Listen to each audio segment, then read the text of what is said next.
고난을 받으시고 또한 부활하시고 지금도 하나님 보좌 우편에 계셔서 우리를 위해 간구하시는 그런 내용을 우리 사모님께서 몸 찬양을 통해서 다 이렇게 표현해 주시는 그런 의미로 생각해 볼 때 눈물이 나는 것 같아요. 감사합니다. 다시 한번 박수. 우리 사모님 감사합니다. 하나님 앞에 영광 돌립니다. 감사합니다. 어제는 기다리던 이렇게 단비가 내렸습니다.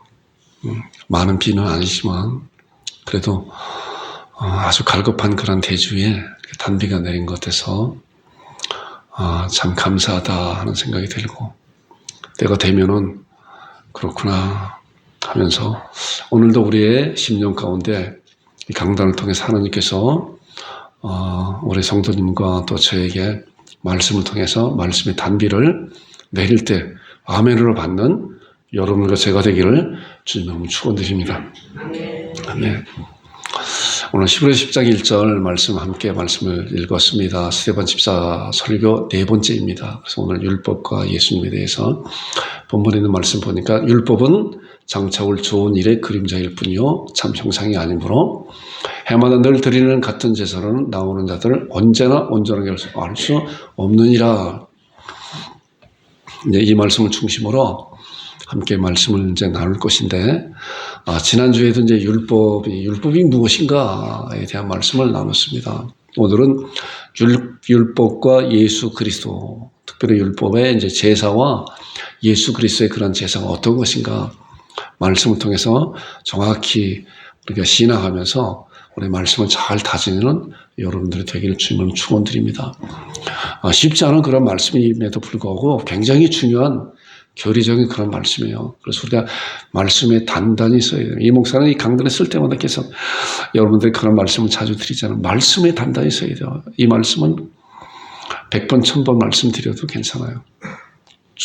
하나님께서 성경을 통해 우리들에게 말씀을 가지라 그랬기 때문에, 성령님의 검 하나님의 말씀을 가져라 그랬잖아요.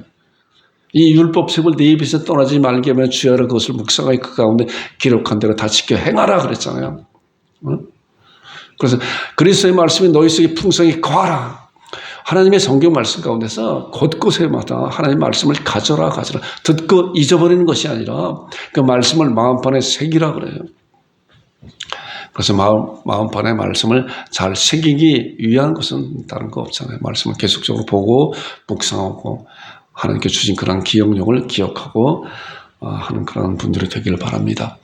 자, 지난주에 말씀을 잠깐 보게 되면은 율법이, 하나님께서 왜 율법을 주셨나 지난주 말씀 나눴잖아요. 율법을 주어주신 목적이 있잖아요.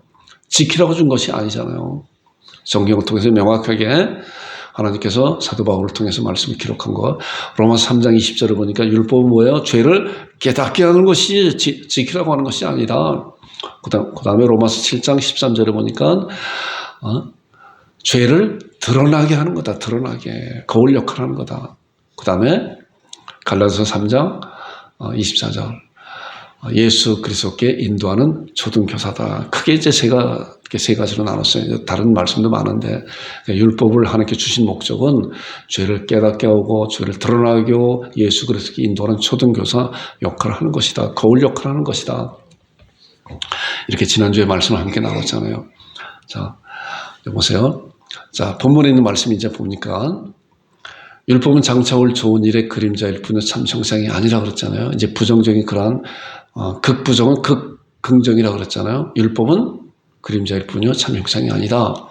해마다 늘 드리는 같은 제사는 나오는 자들을 언제나 온전하게 할 수 없느니라. 이제 이 말씀 보니까 율법은 그림자이고 아니고 없다라고 그래요. 녹색으로 칠한 거 보니까 율법은 그런 거예요. 그림자일 뿐이지 또 형상이 아니라 참 형상이, 그리고 온전하게 할 수 없다라고 해요. 자, 이것을 반대로 생각하게 되면, 그렇다고 하면은 참 형상은 온전하게 할 수 있다라고 하는 그런 말씀이잖아요. 제가 말씀을 이렇게 정리해 봤어요. 자, 율법은 그림자에 온전하게 할 수 없지만은 예수님은 참 형상이기 때문에 온전하게 할 수 있다라고 해요. 자, 이러한 사실이 어떤 것인가? 제사라고 하는 그런 법을 통해서 이제 말씀을 나눌 것인데, 오늘 말씀이 그렇게 길지 않아요. 자, 나눌 것인데, 보세요. 자, 제사의 3요소가 있어요. 제사의 3요소. 자, 보니까 성전, 제사를 드리기 위해서는 뭐예요? 성전이 있어야 되잖아요. 그 다음에 제사장이 있어야 되고, 또 제물이 있어야 돼요. 요거 세 가지는 꼭 필요하잖아요. 그래야 제사장의 제물을 가지고 성전에서 하나님 앞에 드려지는 그런 제사인데, 이런 말씀에 대해서 율법에서는 어떻게 말씀하고, 구약에서는 어떻게 말씀하고, 신약에서는 또한 어떻게 말씀하고 있는 것인가 라고 비교해 가면서 그런 것이구나를 잘 신앙하는 여러분들이 되기를 주님을 축원드립니다. 자, 먼저 성전. 자, 율법의 성전을 보니까 이제 이스라엘 백성들이 출애굽하고 난 다음에 하나님께서 모세를 통해서 이제 성전 율법을 주어졌잖아요. 이게 출애굽기 20장부터 쭉 나오는 말씀이에요. 40장까지 나오는 그런 말씀인데, 자, 말씀을 보니까 그렇게 하는 가운데 이제 40장 마지막에 이제 그런 말씀하고 있어요. 출애굽기 40장 33과 34절을 보니까 그는 또 성막과 제단 주위 뜰과 포장을 치고 뜰 문에 휘장을 다니라. 모세가 이같이 역사를 마치니, 모세가 이같이 역사를 어떻게 마쳤어요? 자기 생각대로 마친 것이 아니라 하나님께서 보여주신 그런 모양대로, 이제 보세요. 어느 말씀 보니까 구름이 회막에 덮이고 여호와의 영광이 성막에 충만하였다. 하나님께서 모세를 통해서 말씀하신 그런 하늘에 있는 것을 보여주신 그런 것을 다 그대로 모형으로 만들고 마치었더니, 자, 구름이 회막에 덮이고 여호와의 영광이 성막에 충만했다. 자, 낮에는 구름 기둥, 밤에는 불 기둥으로 그 성막 안에 임재하였다라는 거예요. 하나님께서는 매이시지 않는 분이시지만은, 그러나 또 이런 성막을 통해서 하나님의 임재하심을 이스라엘 백성들에게 친히 눈으로 볼 수 있게 만들어 주신 것인데, 제가 그 그림을 한번 이렇게 인터넷상에서 한번 이렇게 다운을 받아봤는데, 제가 그렇게 썩 마음에 드는 것은 아니지만은 한번 보세요. 자, 이런 식이에요. 자, 이거는 이제 제사를 드리고 있는 그런 모습인데, 이제 모세가 성전에 하나님께서 보여주신 그런 식양대로 다 마치니 하나님의 영광이 이제 쉐키나라고 그래요. 하나님의 영광이 지성소에 임하였다. 구름으로 임하였다는 거예요. 이제 지금은 그 이후에 제사장들이 불을 피고 제사 드리고 하는 그런 가운데 그 제물을 불에 태고 하는 그런 그림인데, 이제 불이 없이 이제 그 모든 것이 다 식양대로 만들었을 때 하나님의 영광이 임하였다고 하는 그런 거예요. 자, 이런 것을 이스라엘 백성들이 그 주변에 다 이런 것을 보면서 하나님께서 또 구름이 뜨게 되면 다 걷어서 인도하는 대로 또 이렇게 간 그런 사실을 우리가 출애굽을 통해서 이렇게 알게 되죠. 자, 히브리서 8장 5절에 나오는 말씀 보니까 이제 그들이 섬기는 것은 하늘에 있는 것이 모형과 그림자라. 아까 우리가 그림 본 것 같이 모세가 만들어 놓은 그런 것은 하늘에 있는 것을 모형과 그림자로 만들었다.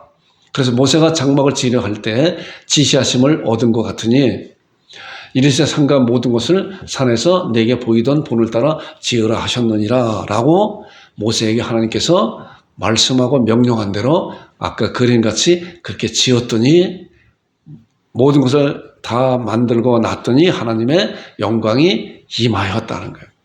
자, 이 사실은 하나님의 영광이 임하였다고 하는 그런 것은 이제 이 모세를 통해서 제사장들을 통해서 이스라엘 백성들이 하나님 앞에 나갈 수 있는 그런 길을 만들어 주셨다는 거예요.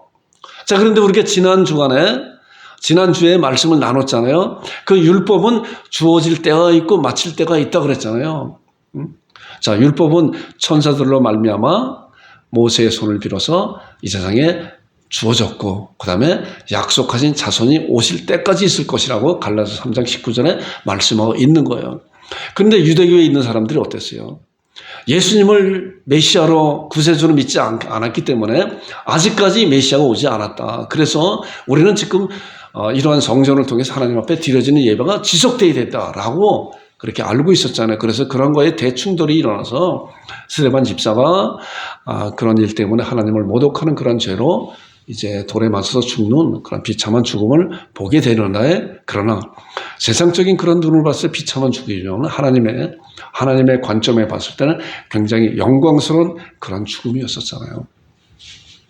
자, 그런 것을 지금 다 나눌 수는 없지만은 우리가 지난주에 설교를 유튜브에 올려놨으니까 한번 말씀을 보시면 되겠습니다. 자, 그 다음에 성전, 이제 예수님의 성전은 어떤 것인가 보세요. 요한복음 2장에 보면은 이제 그런 말씀이 있어요. 요한복음 2장에 보면은 예수님께서 예루살렘 성전에 들어갔더니 성전 안을 완전히 장사치로 해놨잖아요. 장사치로. 그래서 동물들을 팔고 돈을 바꾸고 비둘기 팔고 하는 것을 예수님께서 보고 의분이 나서 다 내쫓았잖아요. 채찍으로 만들어서 동물 내쫓고 돈 다 들러엎었잖아요. 그랬더니 거기에 있던 많은 사람들이, 또한 종교 지도자들이 그랬잖아요. 당신이 누구길래 이런 일을 행하느냐? 당신이 메시아냐? 당신이 그리스도냐? 당신이 만약에 그리스도라고 하면은 지금 표적을 보여라. 당신 표적이 보이는 것이 무엇인가? 그랬더니 예수님께서 이 성전을 헐어라. 그래야만 내가 사흘 만에 다시 일으킬 거다. 이것이 엄청난 무서운 말이잖아요. 그들은 성전을 절대적인 그런 하나님 앞에 나아갈 수 있는 그런 길로 그런 건물로 생각하고 있었는데, 느닷없이 예수님이 나타나서 성전을 헐어버리라, 내가 사흘 만에 일으키겠다라고 해요. 그랬더니 거기에 있던 많은 사람들이, 자, 이 성전은 지금 46년 동안 짓고 있는데 당신이 무엇이길래 이 성전을 헐겠느냐, 다시 짓겠느냐 라고 이야기하는 가운데 나오는 말씀이 이제 이 말씀이에요. 그러나 예수님은 성전된 자기 육체를 그렇게 말씀하신 것이라. 자, 제자들도 이런 말씀을 몰랐는데 죽은 자 가운데서 살아나신 후에요, 제자들이 이 말씀하신 것을 기억하고 성경과 예수님께서 하신 말씀을 믿었더라. 자, 예수님께서 그 성전이 나다, 나 내 육체다, 자기 육체를 그렇게 말씀하신 것이다. 내가 죽으면은 어떻게 사흘 만에 다시 일어난다고 하는 그런 것을, 나중에 제자들도 그런 뜻이 무엇인지 몰랐는데 나중에 예수님이 부활하고 난 다음에 그 말씀이 그런 말씀이구나라고 하는 것이에요. 자, 이러한 것이, 이러한 의미, 영적 의미가 뭐예요? 지금 드려지는 이런 성전에서 드려지는 이런 제사는 이제 끝나는 것이다. 끝나는 것이다. 바로 내가 죽고 다시 부활한 새로운 법이 이제 있을 것이고, 그렇기 때문에 성전을 통해서 하나님 앞에 나갔었던 그런 백성들이 이제 이것은 예수 그리스도 메시아가 오셔서 마치고 새로운 길을 열어주시는데, 그 메시아가 바로 나다. 그렇기 때문에 예수님께서 나로 말미암아 하나님 앞에 나갈 수 있는 그러한 유일한 길이다라고 말씀하고 있는 거예요. 요한복음 14장 6절에 그 말씀 아니에요? 내가 곧 길이요 진리요 생명이지 나로 말미암지 않고는 아버지께로 갈 자가 없다라고 단호하게 말씀하고 있잖아요.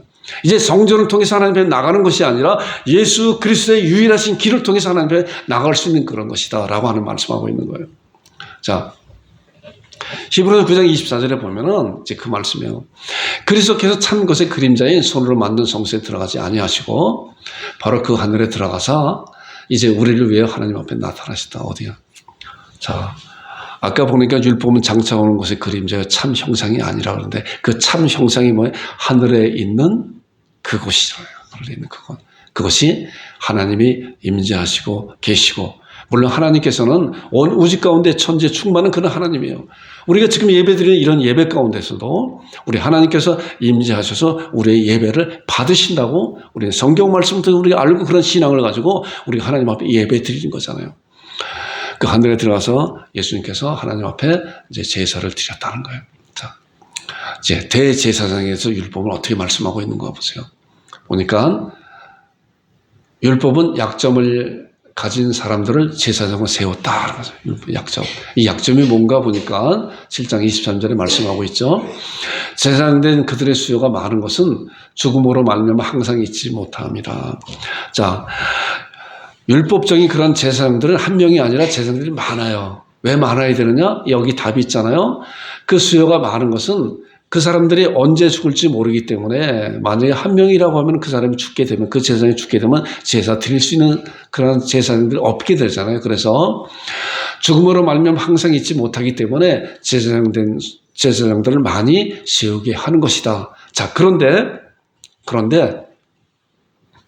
신약에 있는 예수님은 어떠한 분이신가 이제 보세요. 예수님도 대제사장인데 히브리서에 있는 나오는 말씀 보니까 그들은 맹세 없이 제사장이 되었을 때 그들이 누구예요? 율법의 제사장들이잖아요. 제사장들. 맹세라는 건 뭐예요? 맹세는 약속에 대한 최고의 그런 약속이고, 그 약속이 지속적으로 영원토록 가는 그런 약속이 맹세라고 이렇게 할 수가 있잖아요. 맹세 없이 그들이 제사장이 되었을 때 오직 예수님은 자기에게 말씀하신 이로 말미암아 맹세로 된 것이라. 자, 보니까 주께서 맹세하시고 뉘우치지 아니하시니 내가 영원히 제사장이라. 자, 오직 예수님은 영원한 제사장이고 그 영원한 제사장이 맹세로 되었다.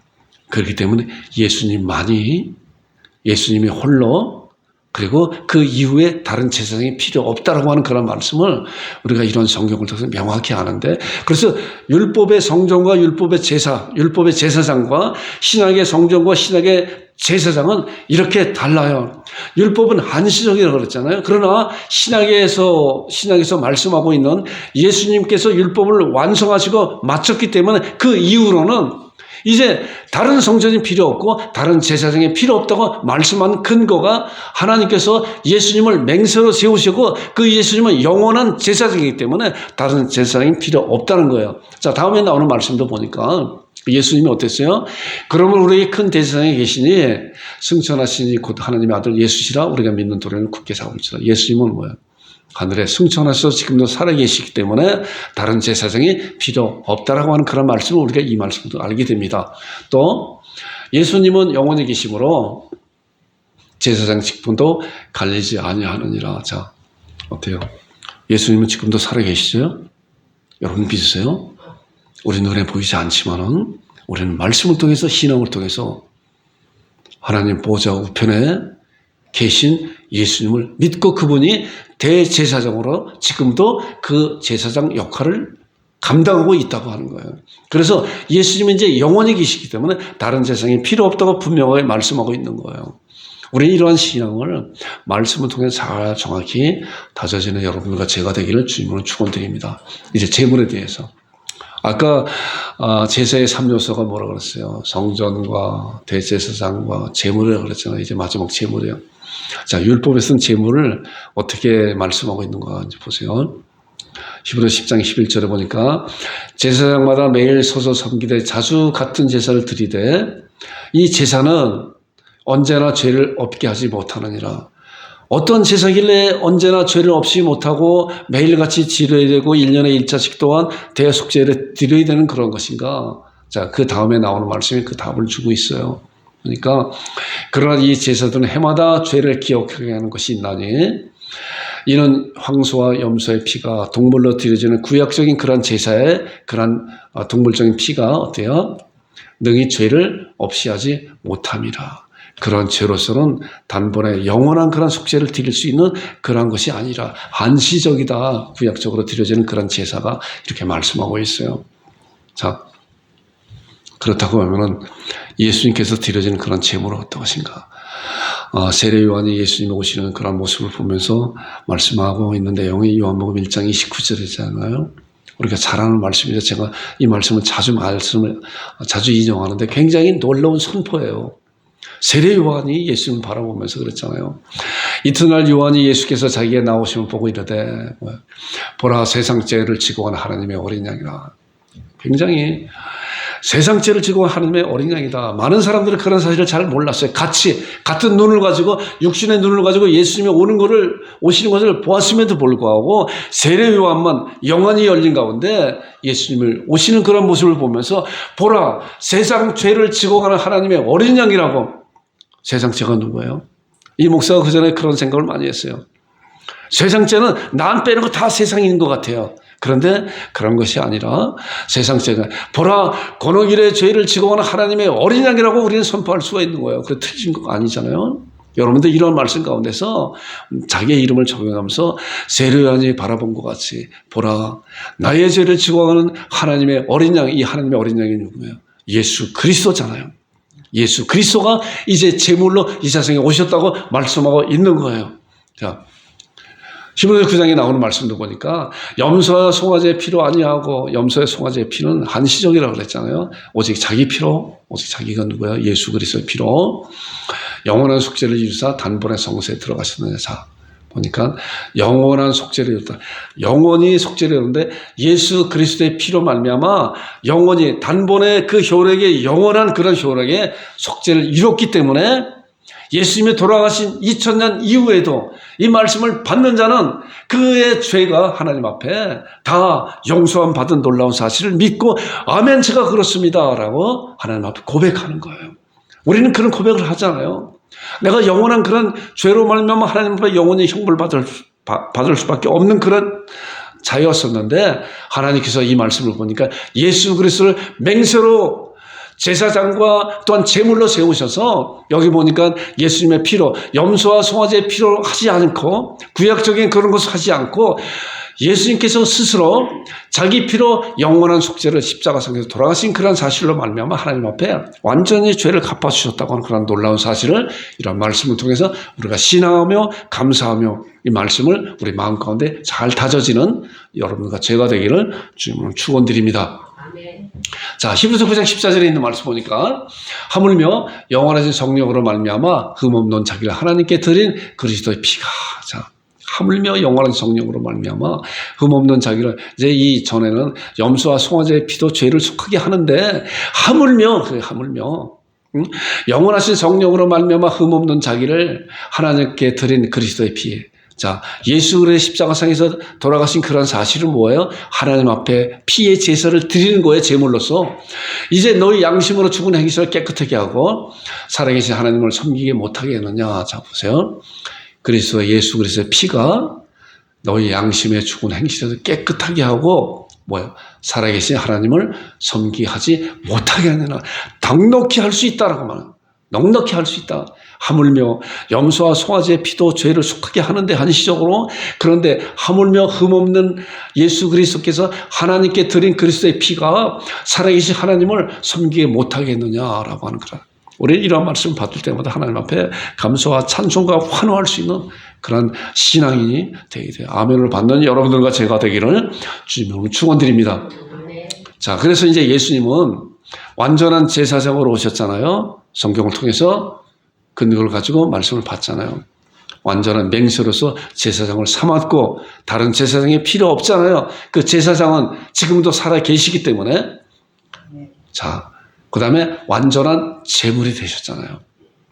흠없는 그런 몸으로 하나님께서 거기에다 우리의 죄를 덮으시고 그 예수님의 십자가상에서 완전한 제물로 십자가상에 달리신 거잖아요. 그리고 십자가상에 달리시고 죽음과 부활을 통해서 완전한 성전에 하나님 앞에 드렸잖아요. 그래서 예수님의 그런 제사는 영원한 제사로 하나님 앞에 드려졌다. 우리는 이러한 사실을 이제 율법과 예수 그리스도에 관한 그런 말씀을 통해서 이렇게 잘 신앙으로 다져져야 돼요.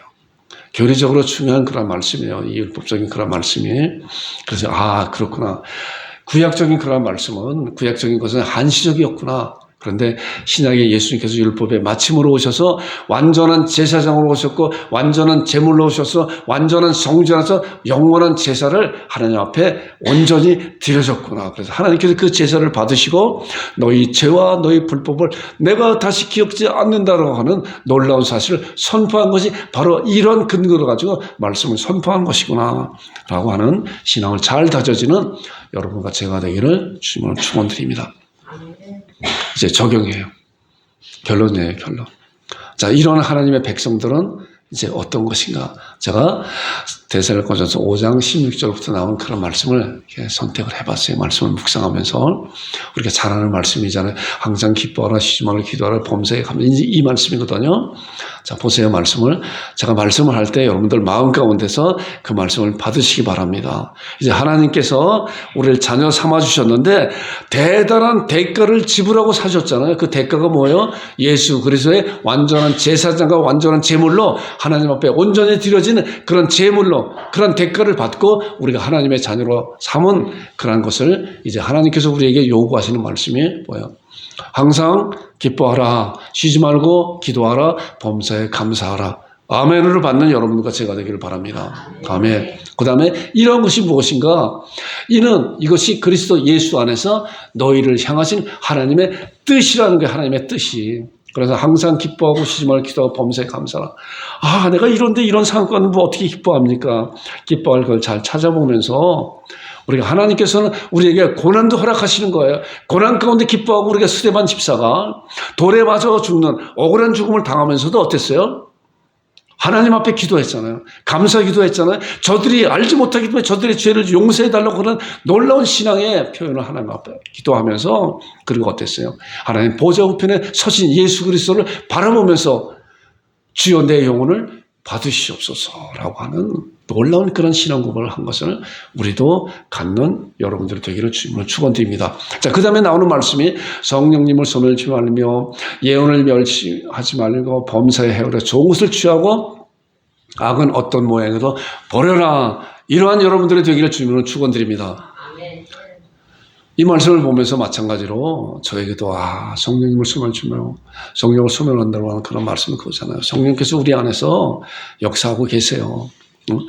우리가 잘못했을 때, 우리를 지적하고 있을 때 우리는 빨리 하나님 앞에 내가 이렇게 잘못했습니다 라고 자백하는, 그래서 다시 성령의 인도함을 받는 그런 자들이 되게 돼요. 또 예언을 멸시지 말고 범사에 어떻게 헤아려, 우리가 헤아리는 그런 눈도 또 있잖아요. 판단하는, 구분할 수 있는, 분별할 수 있는 눈이 있잖아요. 범사에 헤아려서 어떤 것이 좋은 것인지 어떤 것이 나쁜 것인지 알고 그리고 좋은 것을 취하고 악은 어떤 모양으로도 버려라 라고 말씀하면서 이제 23절의 마지막 절이에요. 평강의 하나님이 친히 너희를 온전히 거룩하게 하시고 또 너희의 온 영과 혼과 몸이 우리를 거룩하게 했잖아요. 어떻게 해요? 예수 그리스도로 말미암아 내가 거룩하니 너희도 거룩할지어다라고 하는 그런 말씀같이 예수 그리스도로 말미암아 우리를 거룩한 자로 세우셨잖아요. 그리고 너희 온 영과 혼과 몸이 우리 주 예수 그리스도께서 이 세상에 재림하실 때, 강림하실 때 흠없게 보존되기를 원하노라. 자 보세요. 우리의 영과 혼과 몸이 어떻게 해요? 예수님께서 이 세상에 오실 때 흠없게 보존되기를 원하노라고 하는 것이 하나님의 뜻이라는 거예요. 어떻게 원하노라요? 항상 기뻐하고 쉬지 말고 기도하고 범사에 감사하고 이는 그리스도 예수 안에서 하나님께 우리를 향한 하나님의 뜻이고 성령을 소멸치 말고 예언을 멸시하지 말고 범사에 헤아려 좋은 것을 취하고 악은 어떤 모양을 버리고 그리고 평강의 하나님이 친히 너희를 온전히 거룩하게 하시고 우리의 영과 혼과 몸이 예수님께서 오실 때 제가 이렇게 보존하고 이렇게 주님이 오시길 바라보고 사모하면서 기다렸습니다 라고 할 때 우리 주님은 우리에게 어떻게 할까요? 잘하였도다 착하고 충성된 종아 내가 작은 일에 충성하였으면 내가 많은 것을 내게 맡기니 내 주인의 즐거움에 참여할지라고 놀라운 찬양을 놀라운 복을 우리에게 말씀하고 있는 거예요. 우리 이런 사실을 사모하고 기다리면서 우리의 영과 혼과 몸이 주님의 피로 깨끗함을 받았기 때문에 이제 이것을 주님이 오실 그때까지 흠없게 보존되기를 흠없게 보존되는 건 내가 할 일이에요. 우리 하나님께서 예수 그리스도로 말미암아 해놓으신 놀라운 선물을 하신 것을 우리가 믿음으로 하나님의 자녀가 된 것이고 이제 하나님의 자녀가 된 그런 자들은 우리의 믿음으로 이 삶을 살아낸다 그랬잖아요. 우리는 삶을 살아가는 것이 아니라 믿음의 자녀들은 뭐예요? 삶을 살아내는 거예요. 그래서 온 영과 혼과 몸을 예수님께서 오실 때까지 흠없게 보존되기를 삶을 살아내는 것이 하나님의 뜻이라고 하는 그런 사실을 마음에 잘 간직하고 신앙하는 여러분과 제가 되면서 주님이 오실 때 칭찬받는 여러분과 제가 되기를 주님을 축원드립니다. 기도하겠습니다. 하나님 아버지 은혜를 감사합니다.